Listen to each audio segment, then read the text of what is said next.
bertobat dan menyesal dengan perbuatan yang Gino lakukan. Ya mudah-mudahan Rino ya. Ini menyesal itu awal dari tobat dan juga boleh menemui keluarganya supaya bisa lebih tenang. Ya. Ternyata namanya bukan Indra, teman saya itu. Siapa namanya? Roni. Oh, Roni, ya salah saya mah jeung dulur ieu. Enggak, karena tadi kan saya juga nggak berniat untuk membahas tentang beliau kan. Ya kita pas lihat lagi. Kalau kita ngomong di sini spontan-spontan aja. Betul, makanya ternyata namanya Roni Bodax. Jadi buat Kak Roni, terima kasih tadi diceritakan kisah hidupnya. Ya, kisah hidup yang baik dan jadi mudah-mudahan jadi inspirasi buat seluruh umat yang nonton acara Abah dan AA ini. Betul, jadi pemirsa yang baru bergabung, tadi kita membahas tentang teman saya namanya Roni Bodax. Itu tuh tatonya tuh sekejur tubuh sampai saking sekejur tubuhnya nih kalau rambutnya dibotakin, Bah. Tato. Tato. Jadi di kulit kepalanya aja tato. Tadi wajahnya tato. Mata katanya tadi yang unik itu mata. Jarang-jarang orang itu. Ya Allah, mata biji itu kan matanya. sakit kita mah ya sama tetes mata juga ini ditato itu ya. Saya juga nanya itu sakit tapi udah nagih, tapi alhamdulillah sekarang dia sudah hijrah bahkan berdakwah di kalangan yang tidak tersentuh oleh kita semuanya. Seperti yang Abah katakan, hijrah bukan atribut tapi attitude. Yes.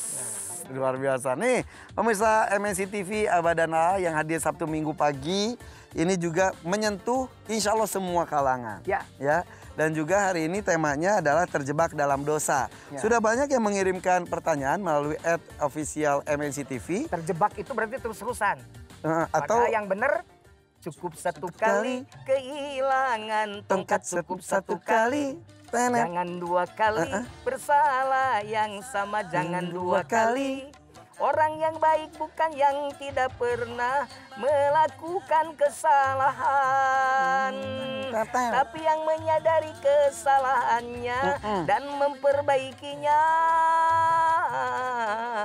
Cukup satu kali kehilangan tongkat, cukup satu kali tertetet. Begitu. Abah, suara bagus kenapa nggak jadi perenang sih, Bah? Karena saya lihat ada kolam renang juga di sini. Mau jadi petinju. Nih kalau terjebak itu kan ada yang tidak sengaja, ya itu. Tapi jangan sampai terjebaknya berkali-kali. Berkali-kali. Ya. Nah, ini pertanyaan. Terpleset satu kali, biasa. Kurang hati-hati. Terpleset dua kali, itu namanya kebodohan ya. Iya. Nah kalau ini nih dari Heru_Gani yang sudah mengirimkan kepada kita. Hero namanya. Heru. Assalamualaikum Abah dan AA. Nama saya Gani ternyata panggilannya. Orang mana? Sebentar. Bengkulu. Usianya 25 tahun. Masih muda. Iya, saya sudah 2 tahun ini punya niatan hijrah. Alhamdulillah. Lama banget baru niat 2 tahun. Ya, alhamdulillah, Bang. Alhamdulillah. Untuk meninggalkan gaya hidup saya yang gemar clubbing dan minum minuman keras. Saya sangat sulit meninggalkan karena masih terpengaruh oleh teman-teman saya. Mohon solusinya supaya saya bisa segera meninggalkan hal tersebut. Terima kasih. La tusahib illa mu'minan. Jangan bersahabat kecuali dengan orang-orang mukmin. Wala yakul ta'amaka illa taqi. Jangan makan, jangan minum yang diminum kecuali orang-orang takwa. Maksudnya apa? Jangan bergaul, bersahabat dengan orang yang melalaikan hatinya yang jauh dari Allah, dari mengingat Allah. Makanya bagaimana caranya? Pertama, niat hijrah Anda sudah baik dan segera lakukan. Yang kedua, putus hubungan dengan kawan-kawan itu dengan cara baik-baik tentunya. Putuskan medsosnya segala macam karena itu kan berpengaruh besar terhadap Anda. Jika sudah kuat, dekati mereka, dakwahi mereka, dan itu akan menjadi sesuatu yang terbaik buat Anda. Kalau tidak seperti itu, yang tadi bergaul dengan pedagang minyak wangi, terbawa wanginya meskipun tidak kebeli minyaknya. Bergaul dengan pedagang terasi, terbawa bau meskipun tidak suka dengan terasinya. Yang tadi kan beratnya karena banyak gangguan terus dari teman-temannya gitu kan. Memang kalau sudah terbiasa berteman di lingkungan itu merasa nyaman. Ya. Akhirnya untuk pergi tuh takut dimusuhin, takut nggak ada teman lainnya. Ya, padahal kamu bisa mencari sahabat yang lebih baik daripada itu. Dan insya Allah nanti dia bermudah-mudahan ke depan setelah kamu berubah hijrah dengan baik, maka kamu bisa menyentuh hati mereka dengan perilakumu setelah kamu kuat. Kalau sekarang baru berniat dan belum kuat, kamu bergabung terus dengan mereka, maka yang terbawa adalah kita akan terbawa lagi terjerumus oleh mereka. Nah ini dari cerita Abah tadi, ini teman saya lagi nih barusan. Saya tiba-tiba teringat namanya Agus. Itu perempuan. Dulu non-muslim. Kemudian menikah dengan orang Aceh. Kemudian akhirnya dia pindah agama jadi Islam. Tapi ya Islam gitu-gitu aja. Nah tiba-tiba dia, dia tuh cantik banget, glamor banget. make upan cantik banget. Tiba-tiba dia memutuskan untuk pakai jilbab. Akhirnya jilbab juga syar'i sekali. Akhirnya dia memutuskan untuk unfollow dulu teman-teman yang dulu. Terus teman-teman pada protes, kamu gimana sih kok unfollow kita? Terus dia menjawabnya, maaf sementara saya unfollow dulu karena iman saya masih belum kuat. Saya melihat teman-teman masih pakai baju bagus, seksi gitu istilahnya. Masih mau. Takutnya ada keinginan lagi, kata dia gitu, make up. Jadi tanpa make up banget sekarang tuh. Akhirnya sekarang dia unfollow dulu, tapi alhamdulillah mengerti teman-temannya. Nah nanti kalau udah gitu ya betul kata Abah, dia mulai berkomunikasi lagi. Jangan memutuskan hubungan baik, tetapi ini dalam rangka atur strategi. Ya kayak Rasul hijrah dulu karena menyusun kekuatan dulu di Madinah, baru futuh Mekah. Sama kita juga begitu kan. Jadi bukan bunuh diri, bukan berani mati. Tidak ada pasukan berani mati, berani hidup yang ada juga. Rasul itu hijrah karena berani hidup. Seperti kita ini ingin merubah, ingin berhijrah. Maka tinggalkan dulu tempat kemaksiatan. Jangan bergaul dulu dengan mereka. Bukan berarti kita memutus, tapi memutus ketidakbaikan dulu. Setelah nanti kuat seperti tadi silakan. Bahkan lebih jauh mendakwai seperti tadi siapa yang salah? August. Yang tadi yang bertato Gani. Yang bertato tadi. Oh, Roni. Banyak saya teman saya. Irfan mah memang sahabatnya banyak. Ada Roni. Ada Agus, Firman, oke, dan banyak lagi yang lainnya. Bukan August. Masa Agus pakai jilbab? Ojus ya gitu. Ya ini juga Gani juga mudah-mudahan ada sebuah keberanian, ada kemungkinan mungkin saja teman-teman kamu juga ingin melakukan hal yang sama, ketakutan yang sama. Betul. Ketika Gani melakukan duluan, bro, gue juga pengen. Betul. Akhirnya mungkin bisa jadi. Kan bisa bahaya begini juga, teman-temannya bisa ngomong begini. Wah lu so jadi malaikat. Nah yang begitu bahasa-bahasa begitu tuh. Wah Masya Allah luar biasa pengaruhnya. Oleh karenanya ikuti saran Abah tadi insya Allah berkah. Siap. Allah. Kita lanjut ke pertanyaan berikutnya boleh Bang? Oke boleh. Oke ini pertanyaan dari Rino_15. Assalamualaikum Abah. Waalaikumsalam. Nama saya Rino, usianya 34 tahun. Saat saya masih kuliah, saya pernah terlibat dalam tawuran antar mahasiswa. Dalam tawuran itu saya melukai beberapa mahasiswa sehingga luka parah. Seminggu kemudian setelah tawuran saya mendengar kabar bahwa ya Allah, korban yang luka parah itu meninggal dunia. Ya Allah. Allahu Akbar. Sampai saat ini saya masih terbayang peristiwa tawuran tersebut dan sangat merasa bersalah. Saya harus bagaimana Bah mau solusinya? Ya Allah ini kebayang nih. Aduh.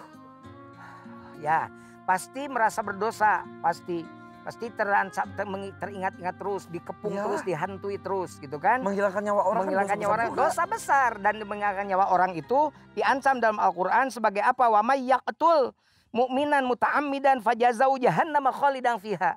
Diancam dengan neraka jahanam yang abadi selamanya di dalamnya. Gitu kan. Tetapi Allah memberikan lagi. Kecuali orang-orang bertaubat itu apapun yang dilakukannya ya alladzina amanu tubu taubatan nasuha. Gitu. Jadi siapa hai orang beriman berobatlah engkau taubat nasuha dengan taubat nasuha. Itu cara menghapus dosanya. Caranya dengan cara apa? Yang tadi taubat itu adalah berhenti melakukan lagi kesalahan itu, menyesali apa yang diperbuat dan tidak akan melakukannya lagi.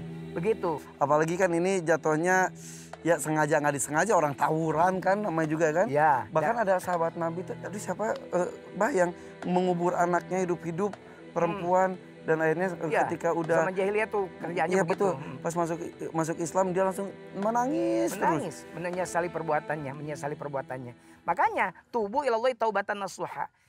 Pokoknya mah dalam ajaran Islam itu ringan semuanya, tidak berarti meringankan, memperingan, tapi bagaimana Allah menghargai orang-orang yang mau kembali pada Allah. Innallaha yuhibbut tawwabin wa yuhibbul mutatahhirin. Banyak ayat-ayat yang Allah katakan dalam Al-Qur'an yang intinya adalah tidak menutup orang-orang yang berbuat dosa untuk bertaubat kembali kepada Allah, menyesali perbuatannya. Termasuk saudara yang tadi. Rino. Nah berarti Rino yang harus lakukan adalah ketika dia menyesali, bertobat kepada Allah dan juga mungkin supaya lebih pelong lagi, temui keluarganya. Nanti responnya dia mau gimana tapi niatnya baik. Niatnya baik, insya Allah. Pokoknya semuanya kembali kepada niat juga. Innamal a'malu binniyat, insya Allah. Kemudian yang tadi, yang lebih penting adalah Rino menjauhkan diri dari keterlibatan tawuran-tawuran seperti dulu. Karena biasanya kalau orang sudah pernah punya pengalaman begitu, akan segera mudah ketika ada yang mengajak, Apalagi dipuji-puji, lu dulu kan hebat, lu pernah bunuh orang, lu masa lu sekarang jadi ngoyo begitu, masa bisa lu gitu jadi ya? bisa. Apalagi gitu gangster-gangster itu ada persyaratan gitu. Masuk gangster ini adalah harus melukai orang. Masya Allah gitu kan. Oleh karenanya maka untuk Gino segera lakukan taubat nasuha saja. Insya Allah tidak harus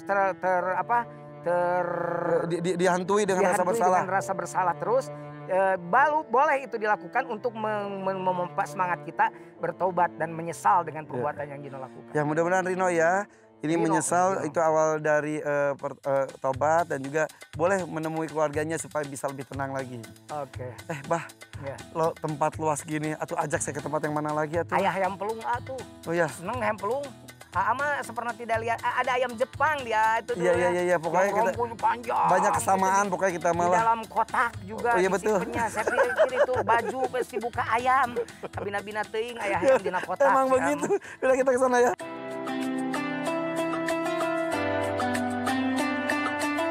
Mana ayam pelung di sana, saya dibawa ke sini. Karena ada gerimis mengandung. Mengundang. Mengundang. Tapi di sini juga enak. Silakan, suara pelungnya kedengar, terus ada opium dan juga ada teh. Teh panas. Tapi bah, ini kan minum teh susah baca juga gini. Ini face boleh dibuka kok. Boleh. Jadi peraturannya itu pakai masker dan atau ya. juga.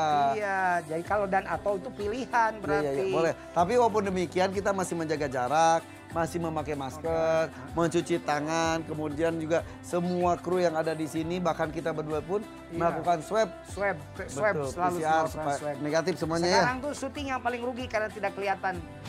Sekarang udah lumayan. Kita lanjutkan pertanyaan saja ya. Ruginya nggak kelihatan wajah. Gitu.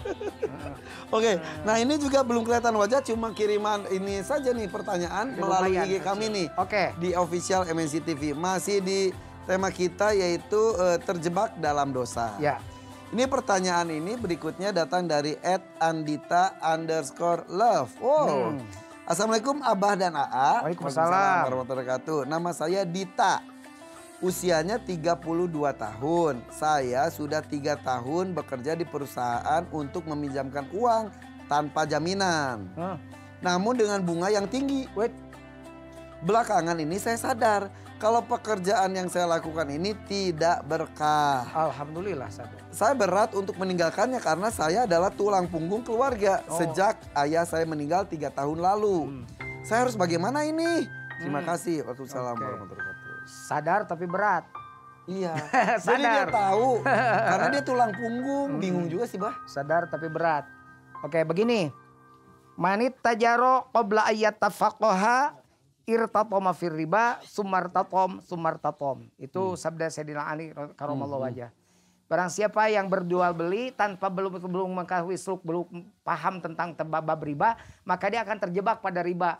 Sumartatom terus terjerumus. Oleh karenanya, maka bagi para penjual pembeli yang suka berdagang, fahami tentang bagaimana riba. Solusi untuk Mbak Dita apa kalau begitu? Yang pertama, Mbak Dita bangun niat untuk meninggalkan pekerjaan itu. Niat yang baik. Niat awalnya. Niat dulu, sebab niyatul mu'min khairum min amalih. Niat seorang itu lebih baik daripada perbuatannya. Jadi niat dulu. Niatnya tekadkan dulu, kuatkan dulu bahwa itu riba. Yang kedua terkait dengan niat itu, yang namanya niat itu yang tadi khairum min amalih. Baru niat itu sudah menjadi lebih baik daripada beramalnya juga. Makanya niatnya harus kuatkan dulu. Tapi bukan berarti niat sudah cukup. Maksudnya justru mau perkuat dengan niat gitu kan. Niat dulu, niat tinggalkan bahwa itu riba dan itu haram. Dan yang dibawa ke rumah tidak berkah. Maka akan menjadi api neraka. Dalam hadis disebutkan kullu lahmin nabata minal haram fannaru alabi. Setiap daging yang terbuat dari barang haram fannaru alabi, maka neraka bagiannya. Jadi jangan sampai Mbak Dita meskipun jadi tulang punggung, Mbak Dita memberikan api neraka untuk anak, keluarga, istri, suami, bapak, ibu dan sebagainya. Kata di tulang punggung, keluarga besar aja. Karena sesungguhnya Mbak Dita sedang memberikan api neraka kepada mereka. Jadi yang pertama itu. Yang kedua, maksimalkan doa dan ikhtiar. Ikhtiar untuk meminta pekerjaan yang lebih baik daripada itu. Ikhtiar untuk mencari pekerjaan yang lebih baik daripada yang tadi, yang riba tadi. Yang keempat, tumbuhkan keyakinan. bahwa Allah akan memberi pengganti pekerjaan yang lebih baik lagi. Ya. Jadi menumbuhkan keyakinan, niat, doa ikhtiar dan keyakinan. Mudah-mudahan Mbak Dita juga diberikan kekuatan dan juga pilihan pekerjaan yang lain. Insya Allah kalau niatnya baik mah Allah akan memberikan rezeki yang lainnya ya. Betul kata Abah, jangan sampai niatnya baik, bagus untuk memberikan rezeki dan juga penghidupan untuk keluarga besar, malah penghidupannya justru mengantarkan ke neraka. Nauzubillah, nauzubillah. Dagingnya dari api neraka, semuanya dari api neraka, hakikatnya di hadapan Allah. Oke. Mengerikan. Kita lanjut saja ke pertanyaan keempat nih, dikirimkan oleh @07hera. Assalamualaikum Abah. Ya. Waalaikumsalam warahmatullahi wabarakatuh. Nama saya Hera, usianya itu 29 tahun dari Jakarta. Mohon maaf Abah, saya bingung. Kenapa bingung? Saya sudah 2 tahun menjalin hubungan dengan seorang laki-laki yang bilang kalau dia itu akan serius menikahi saya. Pada saat dia bilang serius, saya terbuai hingga mau tidur bersama dengan dia karena dijanjikan akan dinikahi. Di PHP-in ya. Betul, hingga membuat saya takut ditinggalkan olehnya. Nah, saya tahu ini memang sangat berdosa, tapi saya bingung kalau saya ditinggalkan apakah masih ada yang mau dengan saya katanya. Gitu. Apa yang harus saya lakukan? Bagaimana cara saya mengakhiri hubungan ini? Ya. Gitu. Tidur dengan laki-laki yang bukan muhrim itu namanya zina. Zina jelas dilarang. Wala taqrabuz zina innahu kana fahisyatan wa sa'a sabila. Jangan kau dekati zina karena zina itu innahu kana fahisyatan wa sa'a sabila. Karena fahisyah, dosa yang sangat keji. Wa sa'a sabila dan jalan yang paling jelek yang tidak boleh kita turuti. Nah, kenapa berdirian disebut dosa keji? Karena dilakukan bersama-sama. Nah, kata para mufasir, setiap dosa yang dilakukan bersama-sama itu disebut fahisyah. Jadi dosa yang sangat keji. Jadi pertama, bagaimana sekarang cara bertaubatnya? Mbak Hena ya? Hera. Mbak Hera, segera bertaubat dengan seksama memperhatikan hal-hal seperti ini. Yang pertama, taubat itu harus ikhlas karena Allah. Segera melakukan pertaubatan itu dan jangan menunda-nunda. Bertaubat itu yang tadi dikatakan, jangan melakukan lagi. Jangan karena takut ditinggalkan kemudian dibuai, diajak lagi, mau lagi itu bertobat. Itu berkumpul terus terjebak dalam dosa. Seperti judul bahasan kita sekarang. Justru harus menyesal atas dosa perzinaan yang dilakukan. Kemudian kembali meningkatkan ketaatan dan amaliyah. Dan bertekad tidak melakukan lagi. Itu syarat tobat yang tadi. Kemudian setelah itu berkumpul dengan orang-orang yang soleh. Dan kemudian menambah kebaikan untuk supaya kita tidak melakukan lagi perbuatan dosa tadi. Oh iya, tapi Masya Allah, alhamdulillah Abah mah tinggal di sini juga jadi berkumpul dengan orang-orang soleh terus. Banyak santri, santriwati. Nih, suara seperti ini tuh dirindukan sekali loh Abah. Iya, di sini tuh sudah biasa tuh. Jadi kita mau misal nih, kita mau berbuat dosa, dengar seperti ini. Astagfirullahaladzim. Diingatkan, alhamdulillah. Iya. Ya, saya di sini banyak santri. Abah itu selalu mengingat dosa. Makanya Abah sholat, bahasa Abah kepada mereka, saya ingin ikut sholat dengan kalian, ikut berjamaah dengan kalian, ikut ibadah pada kalian. Lama-kelamaan berkumpul itu dengan yang baik-baik, maka kita akan terbawa menjadi baik. Makanya Mbak Hera tinggalkan. Kalau dia benar mau menikahi, buru-buru nikahi. Taubatnya itu dengan menikah. Nikahi dengan baik. Kalau dimundur-mundur itu PHP. Betul. Jangan mengikut PHP, ikut Allah saja yang suka PHP. Kalau laki-laki PHP. Pemberi harapan palsu. Kalau Allah PHP. Apa itu? Pemberi harapan pasti. Oh, Masya Allah. Makanya jangan takut pada yang tadi. Bagaimana, apakah ada yang mau? Yang bikin mau adalah Allah. Bagaimana caranya? Al-khabithatu lil khabithin wal khabithun lil khabithat. At-tayyibatu lit-tayyibin wa at-tayyibut lit-tayyibat. Itu adalah konsepnya. Laki-laki yang keji untuk wanita yang keji. Laki-laki yang baik untuk wanita yang baik. Wanita yang baik untuk laki-laki yang baik. Kalau Mbak Hera memperbaiki diri, maka insya Allah Mbak Hera akan mendapat pengganti. Meskipun Mbak Hera dalam tanda kutip sudah melakukan itu, Mbak Hera akan dapat pengganti yang lebih baik lagi. Insya Allah. Dan laki-laki yang seperti ini mah bukan laki-laki calon suami yang baik. Ya, dia bisa melakukan itu dengan perempuan-perempuan lain. Walaupun sudah menikah dengan Mbak Hera. Mudah-mudahan ini ada PR semua ya, dimulai dari rumah. Jadi harus berani berbicara tidak untuk sesuatu yang dilarang. Yang dilarang, apalagi ketakutan tadi. Terbuai, kena, ketakutan. Berarti kan selama ini bisa diancam aja. Kalau kamu nggak mau, saya tidak nikahi. Terus aja kamu terjebak dalam dosa. Dinikahi enggak. Dinikahi enggak. Ini cuma pelampiasan nafsu saja. Tapi kalau selalu salah, itu sih bukan lupa.